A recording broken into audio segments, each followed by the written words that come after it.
Oi, gente, estão ouvindo?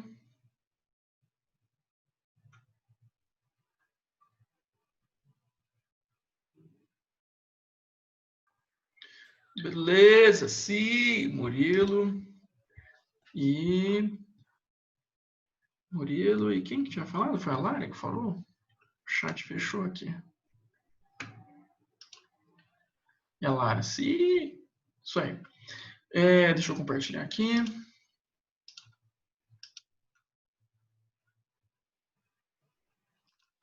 Beleza, tá gravando, então vamos continuar.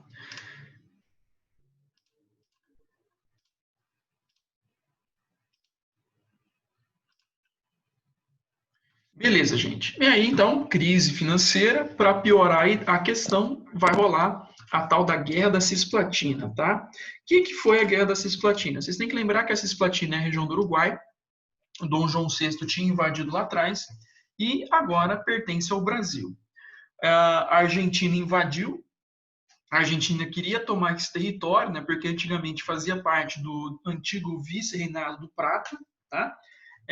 A Argentina tentou invadir, e aí o Brasil vai ter que formar um exército para enviar lá para tentar lutar contra os argentinos, né? Então, é uma guerra que durou 3 anos é muito tempo, beleza?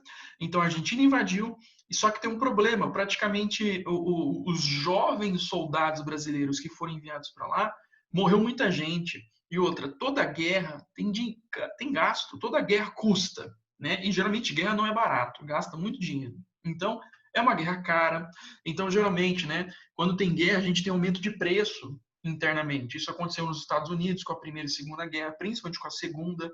A gente tem, na época do Vargas também, aumento do preço das coisas, ou seja, a gente tem aumento de inflação, a gente tem gasto desnecessário, lembrando que o Brasil não tem dinheiro, o Brasil tem que pedir dinheiro emprestado de novo para a Inglaterra, e no final das contas, o Uruguai conquistou a independência. O Uruguai não quis fazer parte nem do Brasil e nem da Argentina. E aí nasce o país independente Uruguai. Então, o Dom Pedro está perdendo gente, o Dom Pedro está perdendo dinheiro e o Dom Pedro está perdendo território. O que vai rolar? Críticas, obviamente, né? E no ano de 26, durante a guerra, o Banco do Brasil, que o Dom João VI tinha criado, faliu. Faliu também porque quando o Dom João voltou para a Europa, ele levou boa parte do dinheiro que estava aqui, né? Porque era dinheiro do governo português, né? E aí, boa parte desse dinheiro vai para Portugal. O pouco dinheiro que tem, o Dom Pedro não sabe gerenciar esse dinheiro. O banco faliu em 1826, né? E aí, o Dom João morre. O Dom João morre aí em 1826, né, nesse mesmo ano da falência do banco. Talvez ele morreu de desgosto, vai saber, desgosto do filho. Ah, o Dom Pedro é quem deveria assumir o trono, né? Porque ele é o filho mais velho. Só que ele renuncia ao trono, né? Porque ele quer continuar aqui no Brasil. Quem vai assumir no lugar de Dom João VI? A Maria da Glória. A Maria da Glória, que era filha do Pedro I, tá? Ela tem apenas 5 anos de idade. Então, ela assume o trono português. Olha a jogada do Dom Pedro, né? Eu não vou para aí não, mas eu vou deixar minha filha, tá? Olha só a jogada dele, né? Ele quer governar o Brasil, mas quer ter um pezinho lá em Portugal, quem sabe depois para frente, né? E quem deveria ser o regente, porque como a Maria da Glória é menor de idade, ela não pode governar, é o Dom Miguel. O Dom Miguel é irmão do Dom Pedro. Ele é que tem que ser o regente, né? Ele tem que tutelar o governo até a Maria da Glória ser maior de idade. Só que o que o Dom Miguel faz? O Dom Miguel dá um golpe de Estado. Ele derruba o governo da Maria da Glória, ou seja, ele derruba o governo do Pedro I lá em Portugal, né? O Dom Pedro I ficou puto da vida. Olha a cagada que o Dom Pedro faz. Mais uma cagada. Ele pega dinheiro daqui, manda para Portugal para contratar mercenários para derrubar o Dom Miguel. Olha a cagada. O que vai rolar? A galera descobre. A galera descobriu isso aí, né? A imprensa, então, começa a ficar muito contra o Dom Pedro. Já era contra, torna-se mais contra ainda. A situação piora quando o jornalista, o Líbero Badaró, né, que inclusive ele era liberal, ele é assassinado. Ele foi assassinado pelos apoiadores do Dom Pedro, pela galera do partido português. E aí a elite brasileira começa a ficar contra o Dom Pedro de uma forma um pouco mais intensa, né? O partido brasileiro já começa a ter os ares do partido futuro liberal, né? Então os liberais moderados e os liberais radicais vão se opor ao governo do Pedro I, porque o Dom Pedro I praticamente só está fazendo cagada. tá? A Babi falou que não entendeu essa parte do Dom Miguel, né? Então deixa eu só voltar aqui. Ô, Babi, o Dom Miguel, ele é o regente, né? O que é o regente? O regente é sempre uma pessoa temporária. Por que temporária? Porque o verdadeiro rei, nesse caso, né, no caso a rainha Maria da Glória, ela não pode governar porque ela é menor de idade. Ou seja, o Dom Miguel governaria Portugal de forma temporária até a Maria da Glória ser maior de idade. Só que a Maria da Glória era filha de Dom Pedro, tá? O Dom Miguel, então, para tirar o Dom Pedro da jogada, derrubou a Maria da Glória. Então, o Dom Miguel assume como rei de Portugal. Mas isso é dar um pé na bunda do Dom Pedro. Aí o Dom Pedro foi lá, juntou grana, mandou para Portugal para contratar mercenários para derrubar o irmão dele, né, o Dom Miguel, do governo português. Entendeu essa questão?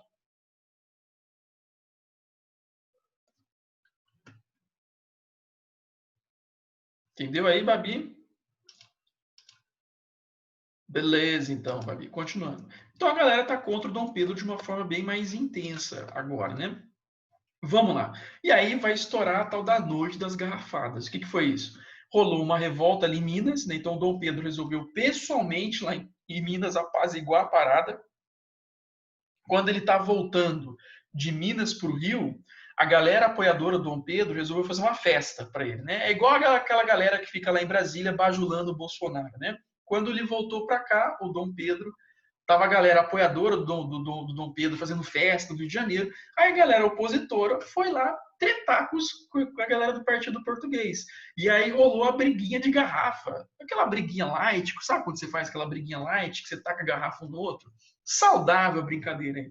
Essa foi a noite das garrafadas.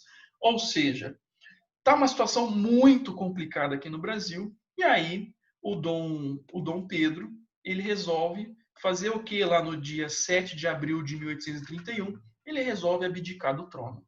Ele abdica do trono, ele abandonou o trono brasileiro, ele vai voltar para Portugal, e aí quem fica aqui no Brasil? O Pedrinho II. Só que o Pedro II só tem 5 anos de idade, lembrando que ele é menor de idade, então ele não pode governar. É aí, então, que vai rolar um governo regencial, que a gente vai ver na sequência. Né? Mas, de uma forma geral, o que a gente pode falar? É a vitória do Partido Brasileiro, definitivamente. Por quê? Porque você tem a saída de um português mesmo, membro da família real. As elites brasileiras ganharam a briga aqui, né? Porque já estava todo mundo puto da vida com o Dom Pedro. Ele abdicou. Ele volta lá para Portugal, onde ele assume como Pedro IV, né? Ele assume como rei de Portugal. Então aqui a gente tem uma ruptura definitiva com Portugal, porque também o Dom Pedro II, ele é mais bem visto porque ele nasceu no Brasil. Então tem essa outra questão também. Como o Dom Pedro I, ele é português mesmo de origem, ele era mal visto. E ele tinha apoio do Partido Português ainda. Já o Pedro II, por ele ter nascido no Brasil, ele era tratado como um brasileiro e não como um português. Então a gente pode falar que aqui a gente tem uma ruptura definitiva com Portugal, né? Com os laços portugueses, com o partido português e coisas assim, vitória das elites. E aí, vocês podem estar putos da vida aí, que vocês não entenderam nada, né, de primeiro reinado, você está igual o seu Madruga aí, desse jeito, né? Mas agora a gente vai começar a falar sobre o período regencial, tá? Então deixa eu só abrir aqui o slide do período regencial para a gente já começar a ver. Não, já dei spoiler para vocês. Vamos lá. Então vamos falar do período regencial. O período regencial é o período onde regentes brasileiros vão governar até o Pedro II ser maior de idade, porque afinal de contas ele só tinha 5 anos. Tá? Então, é um período onde esses governantes são temporários. Então, um período de 9 anos, né, de 1831 até 1840. Mas é um período muito complicado, vocês vão ver por quê. É um período de crise econômica, porque tem essas heranças do Pedro I, que ele deixou as dívidas com a Inglaterra, a crise do açúcar e por aí vai, né? E nessa época o café começa a ser cultivado no Sudeste. Depois, quando a gente for falar do Pedro II, eu vou falar para vocês sobre o café mais especificamente, mas o café começa a ser cultivado já na região do Rio de Janeiro. O café veio da Guiana Francesa, entrou no Pará, e aí monges caputinos, tá? Caputino mesmo, é italiano. Eles trouxeram plantas de café para o Rio de Janeiro e começaram a cultivar ali no quintal. Outras pessoas começaram a cultivar no quintal, então você está aumentando a produção aos poucos, né? Mas assim, uma produção mais caseira, vamos falar assim, uma produção mais para consumo interno. Depois é que o café estoura, mas aí já é época do Pedro II, tá? Vamos lá. E aí, de forma provisória, vão ter 3 regentes governando, né? Então a gente tem o senador Vergueiro, que é a galera aí fazendeira, é uma galera, no caso, sempre tem um representante do sul, um representante do norte e alguém da ala militar, né? Então os moderados vão assumir, então formou-se o Ministério dos Brasileiros, eles vão anistiar os presos políticos, aquela galera que tinha sido presa pelo Dom Pedro, essa galera vai ser solta. É um governo só de 2 meses, justamente provisório, porque eles vão organizar as eleições, né? Organizadas as eleições, a gente tem esses 3 eleitos, tá? Então a gente tem um militar, tem um cara do sul, um cara do norte, beleza? E aí a tal da regência trina permanente, 4 anos de governo, e nesses primeiros 4 anos dessa regência trina permanente, a gente tem a importante pessoa do Diogo Feijó, ministro da Justiça. Então isso aqui é importante, Diogo Feijó como ministro da Justiça, tá? Por quê? O que o Diogo Feijó fez? Ele fez 3 coisas que vocês não podem se esquecer. A primeira coisa que ele fez é a criação da Guarda Nacional. O que é a Guarda Nacional? A Guarda Nacional, que é a influência francesa, né? A Guarda Nacional surgiu durante a Revolução Francesa. Então, basicamente, era o povão armado, o povão que se armou para lutar contra os exércitos do rei, para lutar contra a monarquia, beleza? Então, era algo inusitado. Surgiu ali na Revolução Francesa, inclusive quando eles derrubaram a Bastilha, aquela prisão, eles derrubaram a Bastilha porque ela tinha pólvora. Então eles precisavam da pólvora para justamente se armar contra os exércitos do rei. Tá? Por que o Feijó criou a Guarda Nacional e não confiou no exército brasileiro que aos poucos estava sendo formado?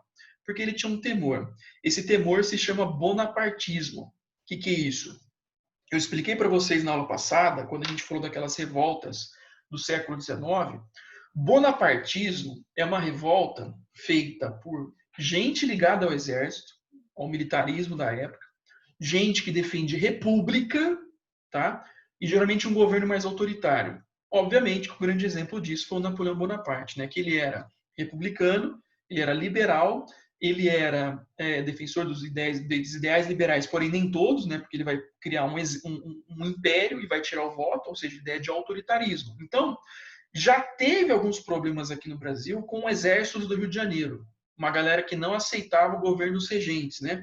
Então, o temor do Feijó era que se ele incentivasse o exército a crescer, ele achava que o exército poderia vir a derrubar a monarquia, instituir uma república e instituir um governo mais autoritário. E não é à toa que aconteceu isso em 89, depois, em 1889. Ou seja, isso é um exemplo de bonapartismo, que porque isso já estava acontecendo na Europa nos anos 20 e nos anos 30, tá? 1820, 1830. Então, ele vai investir na Guarda Nacional. Então, para você entrar na Guarda Nacional, você tem que ter uma renda mínima. Ou seja, quem vai ser Guarda Nacional? Elite brasileira. Então, para você ter, por exemplo, o cargo de capitão, você tem que ter uma renda mínima. Para você ter o cargo de coronel, que é mais alto, você tem que ter uma renda maior ainda. Só pode ser brasileiro, não pode ser estrangeiro. Obviamente que a Guarda Nacional ela tem o controle das elites, principalmente dos fazendeiros, e é aí que essa Guarda Nacional começa a ser usada pelos fazendeiros locais, ou seja, milícias locais agindo pelos fazendeiros, né? Então é aí que vai nascer o tal do coronelismo. O coronelismo que a gente vê depois na época da República, tá? Nasce aqui, porque o título de coronel era o título que o cara tinha comprado geralmente por um fazendeiro, porque ele comprava esse título para ter respeito das pessoas e também para ter o salário da Guarda Nacional. E é ele que deve agir localmente contra revoltas e coisas assim. Por isso que é a formação de milícias, porque essa galera vai obedecer aos capitães da região, os coronéis da região, os majores da região aí. Tudo bem? Beleza? Outra coisa que Então, assim, é uma Guarda Nacional de influência francesa ao contrário, porque na França é o povo armado, aqui é a elite armada. É isso. Outra coisa que ele criou, o Código do Processo Criminal. Quer dizer o quê? Os juízes locais com mais poderes. Porque até então, quem julgava as coisas era todo juiz do governo central. Então, uma forma de você ter autonomia regional é você ter juízes locais. Tá? Aí nasce a figura do júri, essa ideia do júri popular, habeas corpus. Obviamente que isso vai beneficiar a aristocracia local, ou seja, os fazendeiros locais, os grandes comerciantes, né? Porque eles vão influenciar os juízes, certo? Então, esse grande problema que a gente tem no Brasil hoje, onde os juízes meio que agem como justiceiros, é uma coisa histórica no Brasil isso, porque tem a ver justamente porque são fazendeiros que são juízes, é gente rica que vai julgar as causas próprias, né? O Sérgio Buarque de Holanda já tinha explicado isso aí no livro lá de 1934, né? Se eu não me engano, o ano de lançamento, lá do brasileiro, né? O brasileiro cordial, aquela coisa lá do homem cordial, aquelas coisas que ele já tinha falado para vocês, né? Vamos lá. O ato adicional é o quê? A autonomia das províncias. Lembrando que o Feijó, ele é um liberal. O Feijó é um adepto de ideias liberais, tá? Então, lembrando que ideias liberais aqui é você dar autonomia para as províncias, coisa que, por exemplo, o Pedro I não queria dar. O Dom Pedro I, se dependesse dele, ia ter um governo mais centralizador, né? Então, o Feijó cria a autonomia provincial por meio do tal do ato adicional. Então, cada província pode ter as suas assembleias provinciais. Isso aqui tem uma certa influência dos Estados Unidos, né? Onde cada estado tem o seu governo próprio, suas leis próprias e por aí vai, tá? E aí, de forma temporária, o poder moderador foi extinto, justamente que é o período dos regentes, né? Então, o rei, ele não pode governar, então se ele não pode governar, o poder moderador não pode existir, tá? E aí, com o ato adicional, os funcionários públicos poderiam ser contratados ou demitidos. Políticos regionais ganharam uma arma para obter votos e perseguir inimigos políticos. Essa é uma das questões, porque hoje tem concurso para funcionário público. Por quê? Vamos supor, se todos os professores da rede pública de Ribeirão fossem escolhidos, o que você pode fazer? Você coloca a galera apoiadora do vereador tal, você coloca a galera apoiadora do Nogueira, entenderam? Por isso que você tem o concurso público, justamente para fugir dessas amarras de meio para ter voto e para perseguir gente também. Então vamos supor, assume um novo prefeito aqui em Ribeirão, todos esses antigos apoiadores do Nogueira são demitidos e você tem novos professores assumindo, né? Isso é perseguição política. Por isso que os cargos públicos você tem que ter um critério de escolha que seja autônomo, né? Para justamente não ter esses problemas, que é histórico isso aqui no Brasil. Antes era assim que funcionava, você escolhia a pessoa. Consequentemente, você tem meio que compra de voto. Esse é um exemplo de compra de voto, por exemplo, com cargo político, tá? Com cargo profissão. Outra coisa que o Feijó fez era que ele era contra o celibato. Ele era um padre, ele era contra o celibato da igreja. Lembrando que nessa época o rei é o chefe da igreja no Brasil, tá? E aí começam a nascer os partidos políticos. Então, o antigo Partido Brasileiro, ele vai dar origem aos liberais moderados, que era o maior grupo, né? Que é uma galera mais moderada, defende monarquia e coisa assim. Os liberais exaltados, que era em menor grupo, era uma galera mais republicana, uma galera que defendia o fim da escravidão, né? Eram poucos. Por isso que eles eram chamados de exaltados, que é uma galera mais radical, tá? E os monarquistas, que eram as viúvas do Pedro I. Gente que era antiga apoiadora do Partido Brasileiro e também gente mais conservadora, que era apoiadora do Pedro I, que era brasileiro, inclusive, né? Então, a gente tem aqui um choque entre as elites sobre o papel do Estado, né? Como ficariam as liberdades individuais. Como o Brasil está nascendo, então essa questão das liberdades individuais, essas ideias liberais, elas meio que vão patinando no Brasil. Então, por exemplo, o Feijó era adepto da autonomia provincial, mas tinha gente que era contra, né? Como que fica a ação individual? Você pode sair na rua, por exemplo, a protestar. Se você protestar, você pode levar a cachumbada lá da polícia. Então fica nessas questões, essas brigas ainda dentro do âmbito do direito para definir qual vai ser o tipo de governo a surgir, né?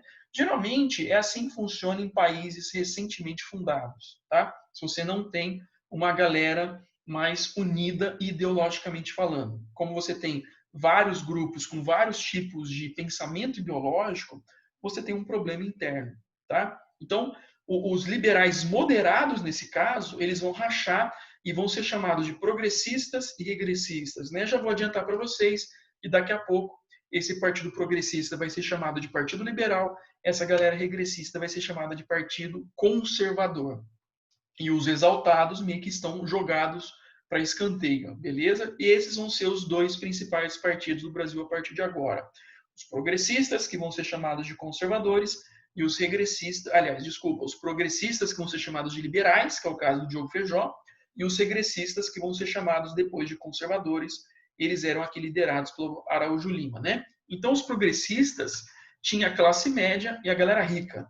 Os regressistas, os mais ricos dos ricos. Tá? Então, os progressistas liberais defendiam a descentralização política, ou seja, um governo central mais fraco e a autonomia das províncias, enquanto que os conservadores defendiam um governo central mais forte, mais autoritário. Tá? Então, é mais ou menos essa ideia. A única diferença entre eles, lembrando que os dois são a favor da escravidão, por exemplo. Quem era contra a escravidão eram os exaltados. Tá? Vamos lá.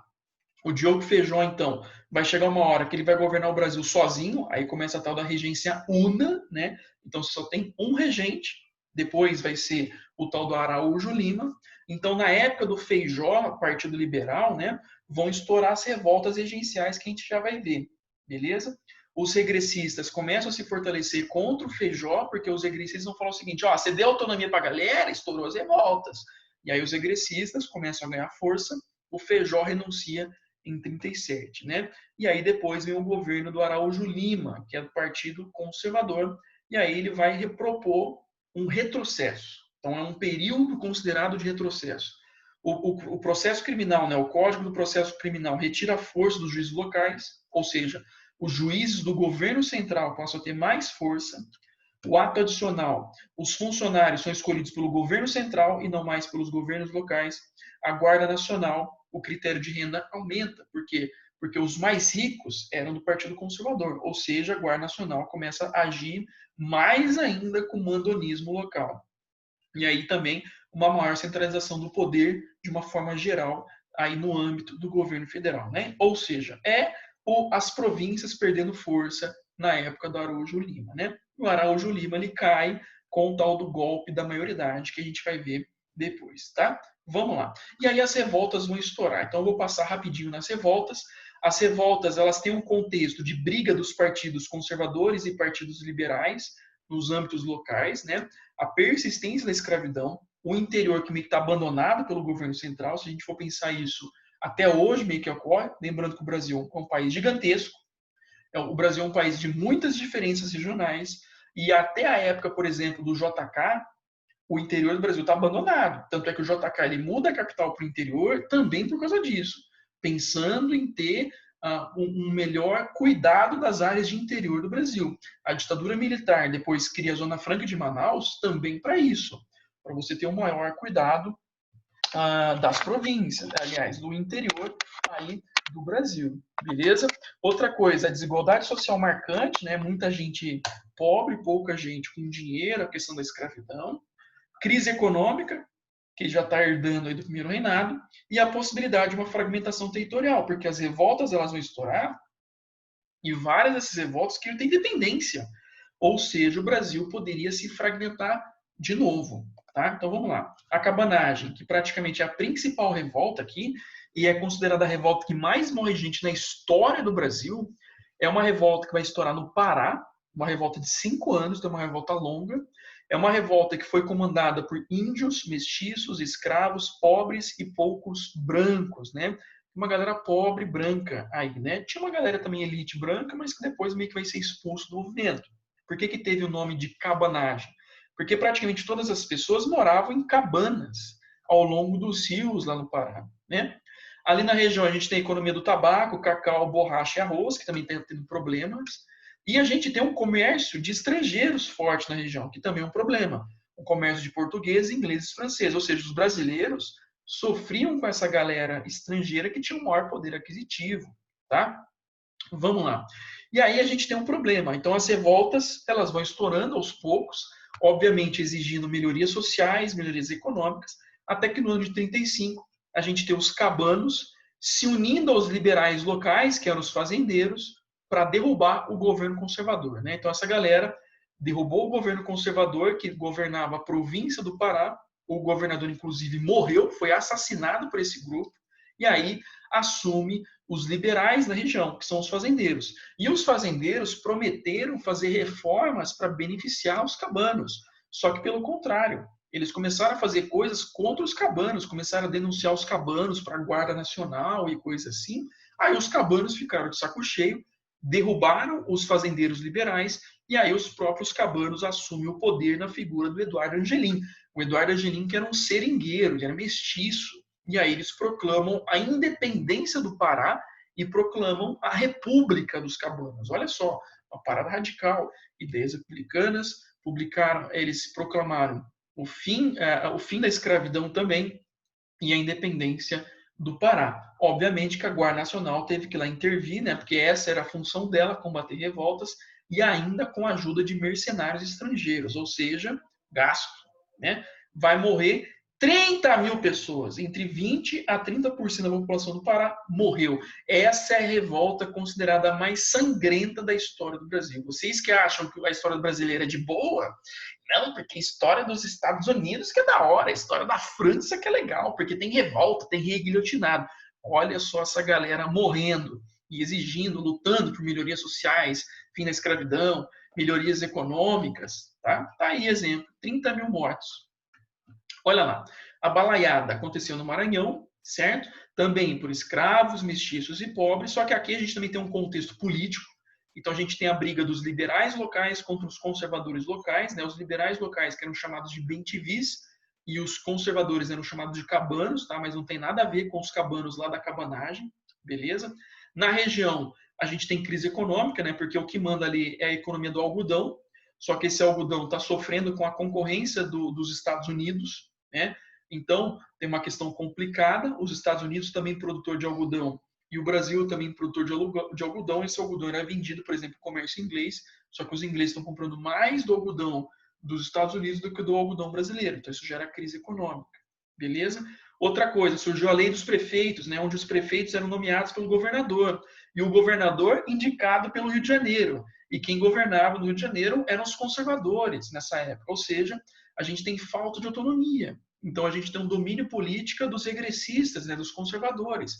Então a falta de autonomia e associada às questões de escravidão e pobreza vão estourar as revoltas em 1838 com apoio dos bentivis locais, né, dos liberais locais. Claro que depois os bentivis se retiram porque é uma galera elitista, uma galera rica que não quer, por exemplo, fim da escravidão.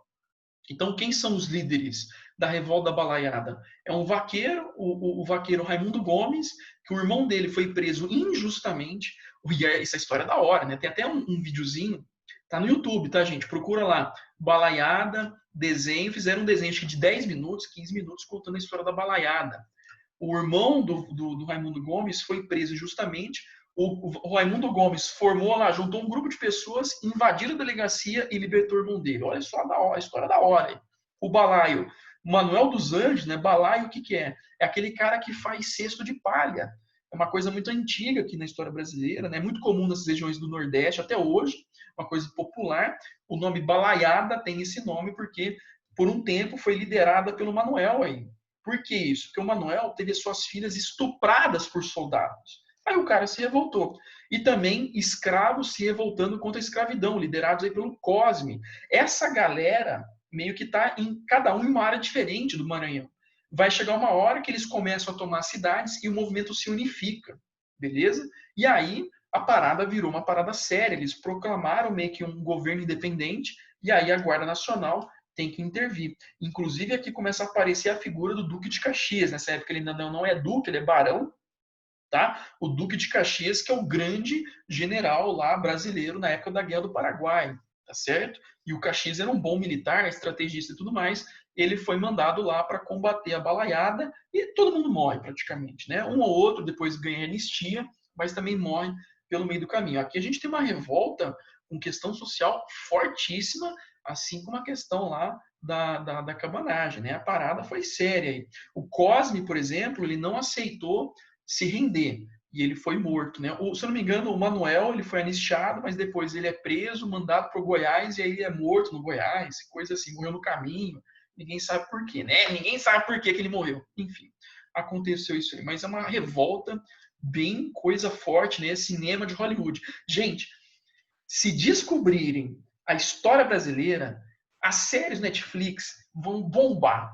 Imagina fazendo um filme da cabanagem, um filme ou uma série da balaiada. O negócio vai estourar com radicalismo mesmo, a parada séria, forte. E olha só que top, que da hora. Né? A Babi perguntou aí, eles eram a favor dos liberais ou conservadores? Eles, os balaios, eram a favor dos liberais, tá?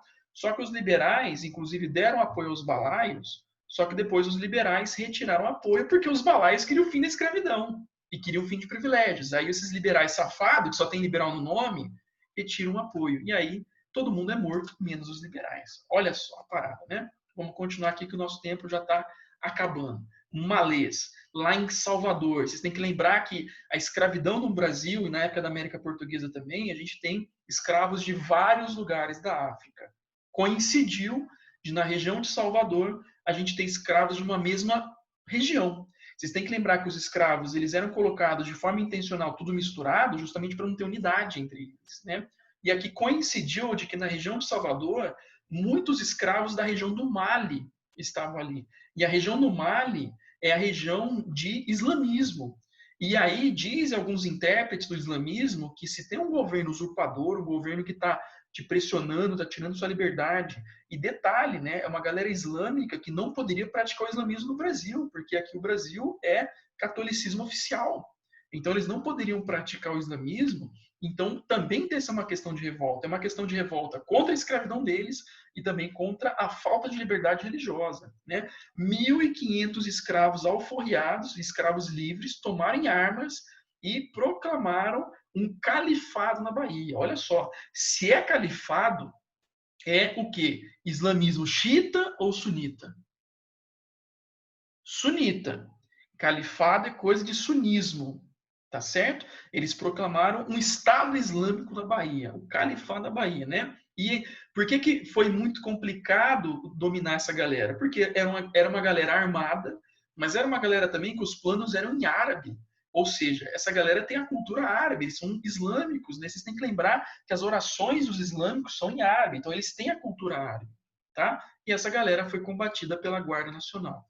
A Sabinada. A Sabinada também acontece ali na região de Salvador, tá? Região da Bahia, liderada pelo Francisco Sabino. Francisco Sabino, que era um liberal e jornalista, beleza? Então ele é defensor de ideais de autonomia, né? Então o governo da Bahia era um governo conservador, que o Francisco Sabino e esses liberais são contra, começam a fazer protesto e coisa assim, o governo baiano cai, né? E essa galera liberal defendia o federalismo ali, um federalismo republicano, ou seja, é um liberalismo mais radical, é um liberalismo, inclusive, meio que cópia dos Estados Unidos aqui já, tá? Uma autonomia bem mais forte, beleza? Os sabinos, eles chegaram a incendiar a cidade de Salvador, mas faltou apoio de outras cidades, por exemplo, Recôncavo Baiano não conseguiu dar apoio a essa galera, né? Então, consequentemente, a gente tem a ação da Guarda Nacional, muita gente presa e expulsa. Só que quem morreu foram esses liberais aí, elite? Não, morreu o povão. Olha só,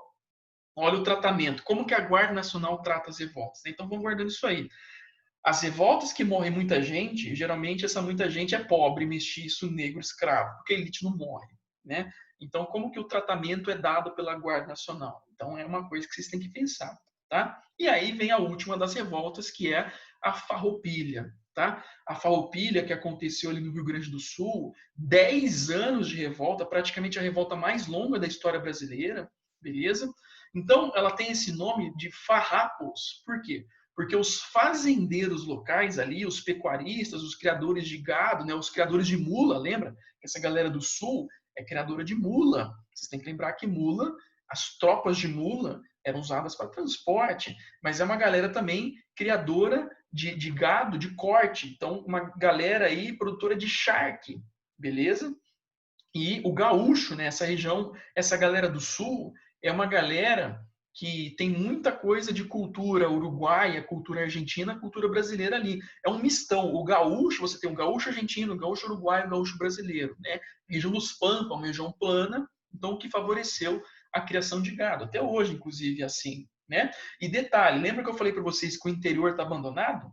As áreas de fronteira também estavam abandonadas. Então, meio que quem cuidava da fronteira sul aí eram esses fazendeiros. Então, esses fazendeiros que se vestiam como maltrapilhos, porque a figura do vaqueiro é uma figura que o cara usa roupa rasgada, roupa mais simples, né? Não é aquele cara de roupas bonitonas, botas elegantes, não. É um cara que trabalha no dia a dia. Então, é um cara que praticamente se vestia como maltrapilho, beleza?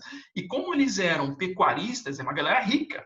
E detalhe, eles são o exército na região, são eles que protegem as fronteiras, então eles são militarizados, eles são caudilhos, né? Tanto é que quando a gente viu a independência da América Espanhola, ali vão formar vários governos caudilistas na América Espanhola, que geralmente são pessoas fazendeiras com o apoio de um exército próprio.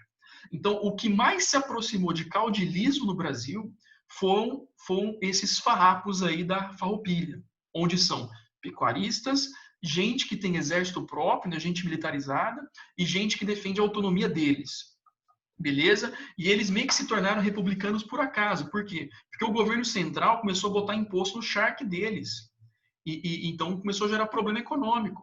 E eles também são contra a centralização do governo, ou seja, eles defendem uma autonomia deles, inclusive uma autonomia mais forte, né, federalista, uma autonomia aos moldes dos Estados Unidos, né, uma autonomia bem mais marcante mesmo.